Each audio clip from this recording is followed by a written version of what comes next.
Tricolor Editora Terra está no ar, o seu Resenha Express, a sua resenha de todos os dias. Eu sou o Quintela e você está no canal Resenha Tricolor 1902, o canal que não quer ser a sua voz, mas que quer dar voz a você, torcedor tricolor. Fica aí que está começando o seu Resenha Express.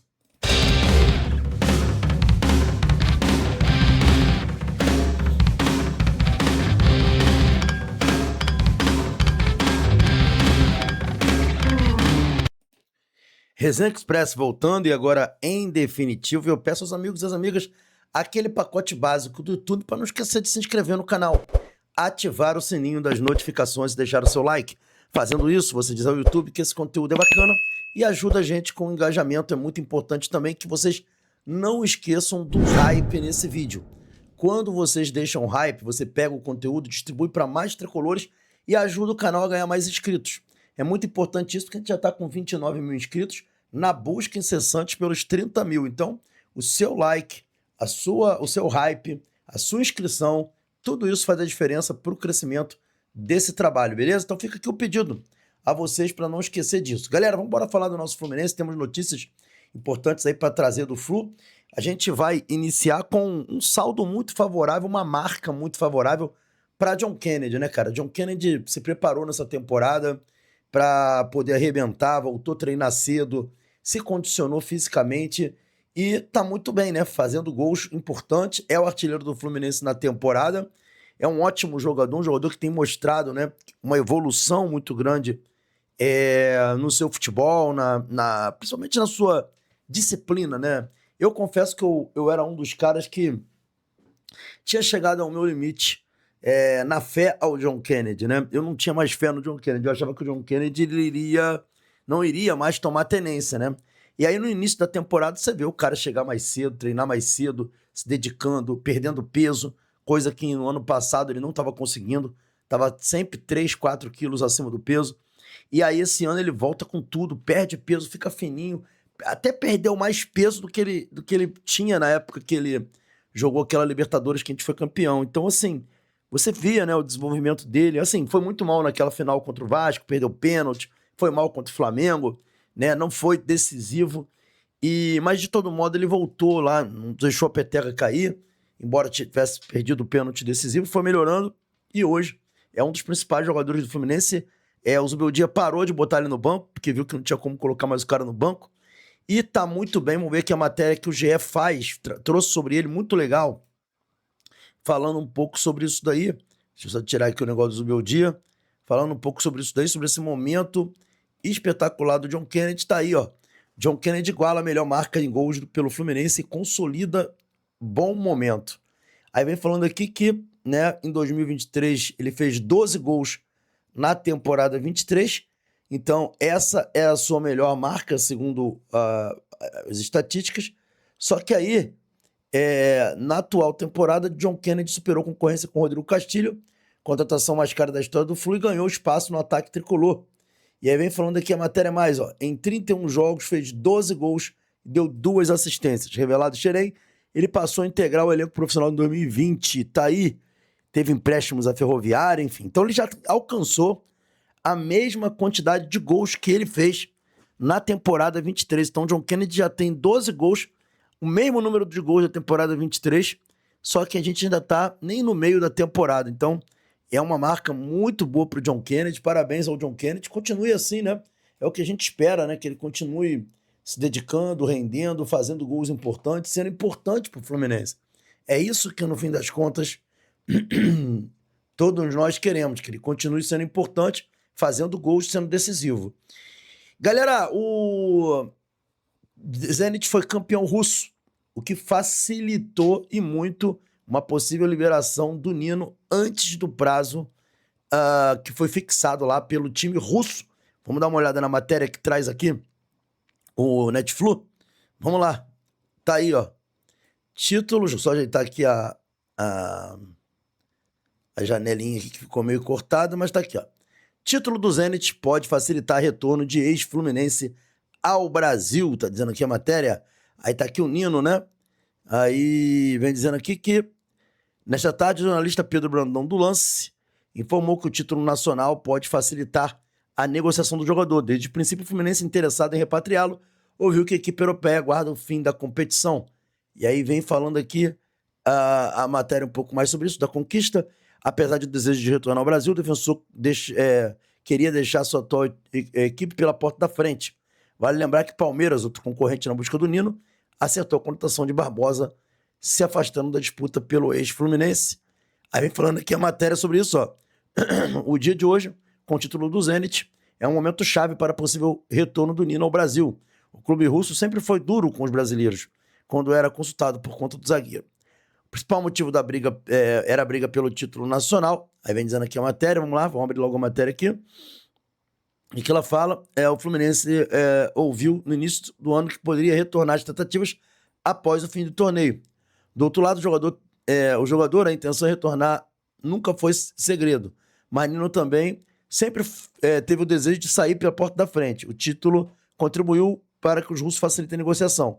O zagueiro desejo declarado do Fluminense e do Palmeiras. O Alviverde, no entanto, contratou o Barbosa, que pode rever sua rota. Mesmo com o Palmeiras se retirando da lista de interessados, o Fluminense ainda deve ter concorrência. Nino é bem avaliado por praticamente todos os grandes do Brasil e os contratos devem esquentar nos próximos contatos.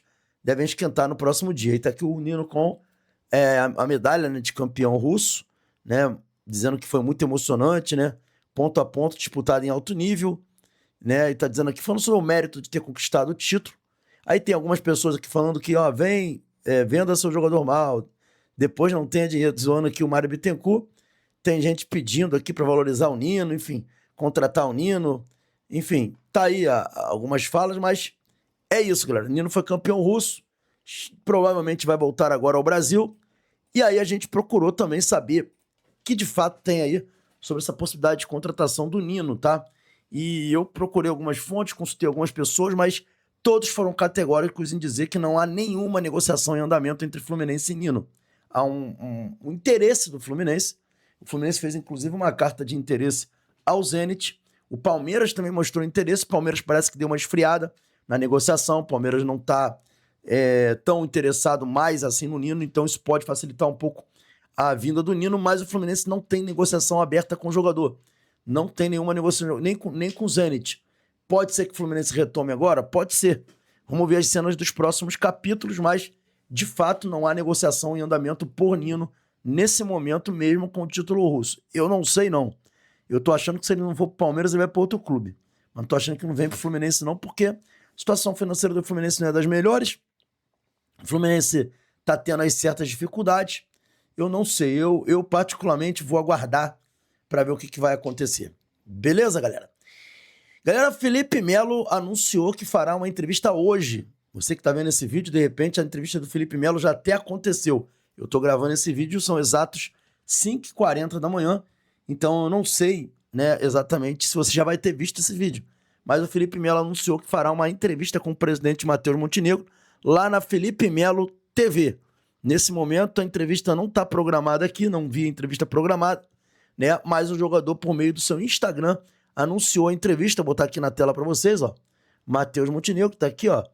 Aqui a página Felipe Melo TV. E aqui tá, ó, Matheus Montenegro. Se eu abrir aqui, vocês vão ver, ó. O campo dessa semana foi surreal, tá? Foi com ele, o presidente do Fluminense. Posso garantir que você, desse lado da telinha, não conhece nem a metade da história desse cara. Te espero amanhã, às 19h30, no meu canal Felipe Melo TV. Então, 19h30. Hoje, 19h30, né, no caso, né, que a gente tá gravando hoje. 19h30 tem Felipe Melo entrevistando Matheus Montenegro. Aí vem um cara aqui embaixo e escreve Matheus Rubro-Negro. Aí o Fábio Andrade, que vamos virar a chave, terça é guerra. Ah, o maluco rindo, outro batendo palma. Pessoal não presta, né, cara? Matheus Rubro-Negro é sacanagem. Enfim, mas é isso. Vai estar na Felipe Melo TV. Matheus Montenegro, sendo entrevistado do Felipe Melo. Desculpa, cara, eu não aguento, cara. O pessoal é foda, cara. Privatização, o pessoal não presta, mas enfim. Galera, vamos para a última notícia do dia. Eu ia falar Matheus, enfim. O técnico Luiz Ubeldia tem um dilema, galera. Mudar ou não mudar? O próprio treinador, segundo informações que obtivemos ontem, né, tá com dúvidas se vai manter o mesmo time dessa partida última, né, que o Fluminense fez contra o São Paulo, se fará mudanças no time para enfrentar o Bolívar, né? Tendo em vista que o Bolívar é um time que deve jogar com linha baixa para tentar sustentar um empate ou uma derrota de 1-0, e o Fluminense precisa fazer gols. Então o técnico Luiz Beldia tem dúvidas do que ele vai fazer, se ele mantém a equipe que jogou contra o São Paulo ou tenta ter uma equipe com poder ofensivo mais forte. Essas conversas, segundo informações que eu recebi, já estavam sendo debatidas, inclusive na zona mista do jogo, após o jogo contra o São Paulo. Uma pessoa, né, uma pessoa que me passou essa informação, disse que viu o Zubeldia conversando, né, com uma pessoa da imprensa, uma pessoa relacionada à TV Globo, e nessa conversa ele falava isso, né, que teria que pensar o jogo para terça-feira de uma forma diferente. E essa pessoa falou pra mim, cara, ele tava falando isso, que tinha que pensar o jogo de uma forma diferente, né? E inclusive a pessoa que conversava com ele dizia para ele, olha, é um jogo que a gente precisa fazer gols. Enfim, para a pessoa da televisão ter dito que é um jogo que a gente precisa fazer gols, acho que todo mundo já imaginou que é alguém que é tricolor, né? Enfim, é basicamente isso que essa pessoa que me deu a informação falou. E de todo modo, gente, na última sexta-feira, no treinamento que o Fluminense deu no CT Carlos Castilho, se você olhar o treino do Fluminense lá, você vai ver que o Zubeldia treina opções diferentes. Tanto é que o Hulk, no treinamento, teve momentos que ele jogou como meia na posição do Lute, teve momentos que ele jogou na meia direita, tem momentos que ele jogou como 9. Treinar, ele treina opções diferentes. O problema é que quando ele chega em campo, ele mantém praticamente o mesmo time sempre a mesma estrutura tática, sempre o mesmo formato de jogo. O máximo que ele faz é, durante o jogo, dependendo da necessidade, faz algumas mudanças diferentes, como ele fez contra o Santos quando fez um 4-4-2 com a entrada do John Kennedy junto com o Castilho no ataque. Mas iniciar o jogo assim, fazer mudanças drásticas para um jogo, eu só vi ele fazer isso uma vez. Naquela partida que ele colocou, acho que foi contra o Operário, né? Que ele colocou o time com 3 zagueiros. Foi a única vez que eu vi o Zubeldia fazer isso. Foi contra o Operário, não, foi no Campeonato Brasileiro, né? Que ele colocou 3 zagueiros, colocou inclusive o Freitas e colocou o Midjan, né? O Midjan como zagueiro por dentro, o Freitas como zagueiro pelo lado. Foi a partida que ele fez. Mudança foi aquela partida que ele colocou 3 zagueiros. Ele não é de fazer isso, não é uma característica do Zubeldia fazer tantas mudanças assim. Então, ele é conservador. Ele é um treinador que tem aí essas preocupações de fazer grandes mudanças, perder o entrosamento do time. Enfim, o Zubeldia é desse jeito. Então, o que esperar realmente para a partida do Fluminense? O que vocês acham que o Fluminense poderá fazer nesse jogo contra o Bolívar? Que ele vai entrar com 4 atacantes? Vocês acham que o Fluminense vai entrar com 4 atacantes? Enfim, é uma situação que a gente sempre vai ter pé atrás. Eu acabei de ver aqui, eu joguei aqui, ó, foi contra o Internacional, que ele jogou com 3 zagueiros. Acabei de ver aqui. Então, assim, esse tipo de coisa que ele fez contra o Internacional é muito difícil dele fazer. E eu acho que ele fez contra o Internacional porque naquela partida ali, ele estava pensando no jogo da Libertadores, ele estava fazendo ali no jogo da Copa do Brasil, estava fazendo ali meio que poupando o jogador, ele poupou 4 ou 5 jogadores, então ele se permitiu naquele jogo fazer isso. Mas não é o Zubeldia não é de fazer isso. Foi, acho que, a única partida que ele fez uma mudança radical para início. Então, eu acho muito pouco provável, mas vamos ver. Na minha opinião, ele precisava fazer mudanças drásticas para o jogo contra o Bolívar. Eu iria num 4-4-2, que na verdade não seria um 4-4-2. Com a bola, eu faria ali um 2-4-4. Eu jogaria com 4 homens na frente.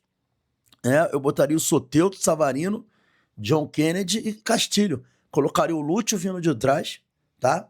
Com o Hércules um pouco mais recuado, soltaria os laterais. O Hércules ajudaria os 2 zagueiros para caso houvesse contra-ataque. Eu faria isso, mas não acredito que o Zubeldia vai fazer. Acho que o Zubeldia vai botar o mesmo time do jogo contra o São Paulo para essa partida contra o Bolívar. Enfim, mas segundo essas informações que eu tive, ele conversou na zona mista né, assim, conversa informal lá com uma pessoa que é tricolor, que trabalha na TV Globo, sobre a possibilidade de fazer um esquema aí de fazer um esquema diferente do esquema que ele fez na partida contra o São Paulo. Zubeldia, coragem, Zubeldia. Somente coragem. É isso, galera. Saudações tricolores. Esse foi o Resenha Express. Hoje tem bate-papo tricolor às 21 horas, nossa live aqui, nossa mesa redonda. Aguardo vocês. Valeu.